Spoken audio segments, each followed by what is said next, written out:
Meron pa siyang papring ganito.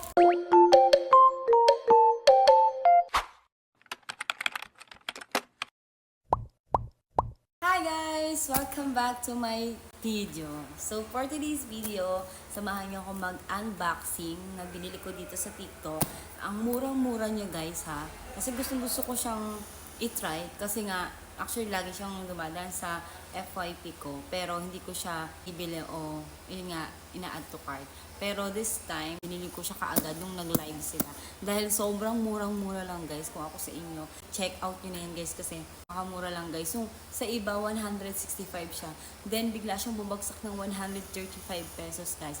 Tatlo na siyang piraso. Kaya ito, buksan na natin guys. Ito yung guys yung sinasabi ko sa inyo. Nakabox pa siya.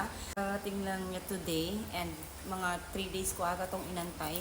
Okay, ngayon, here we go. Andito na siya guys. I-unbox na natin. Oh, so kung ano ano. Medyo mahirap yung box. Okay. Para ba ito yung open? Oh, nandito pala ito unahan. Yan.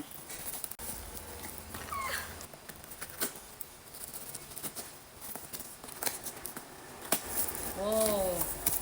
135 pesos. Kung mabibili mo to sa mga ano. Nice no. Wala pa. Ito lang talaga dapat yan. Tatlo lang. Pero tignan nyo guys. Meron pa silang pa-free sa seller. Oh my gosh. Ay! Oh my gosh. Wow. Nestle Carnation Everyday Creamer. Wow. Magamit ito. Meron pa guys. Ito pa. Wow, may chicken Maggi. So, check natin yung expiration date. Kung hindi pa siya may expire. Pero, ayun, here.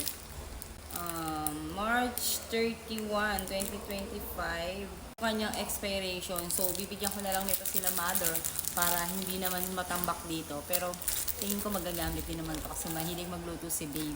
Okay, and then ito guys, tignan din natin yung expiration niya guys. Nakakatawa naman si seller. Lagi akong bibili doon. Yun, ito guys. Wala, kung nasa pala. So, expiry niya is sa June pa guys. Grabe, tagal pa na expiration niya. And ito na guys, yung pinakaiintay ko. Tatlo. Milo. So guys, kaya nagustuhan ko siya kasi kung bibili natin to sa mga store, 130 or 150 pesos na to isa. Or sabihin natin wala pa sa 100. Pero, nakamura ka na 135 pesos, 150 gram na siya guys sa isa. So, meron ka ng tatlong piraso and legit guys ha. 150 gram to. Ano do kasi to guys, stock talaga ng Nestle kaya murang-mura lang guys. Kung ako sa inyo guys, try nyo nang bumili nito guys. Grabe, excited na ako inumin to. Tignan nyo guys na 150 gram powder choco malt. So, kaya rin ako bumili nito para ihalo ko siya sa aking oatmeal na nabili. Ayan guys. I'm so happy guys. Kung ako sa inyo, i-grab nyo na to. Tignan nyo, magka-free pa sa seller. Ay nako, wala na ako masabi guys. So, yun guys.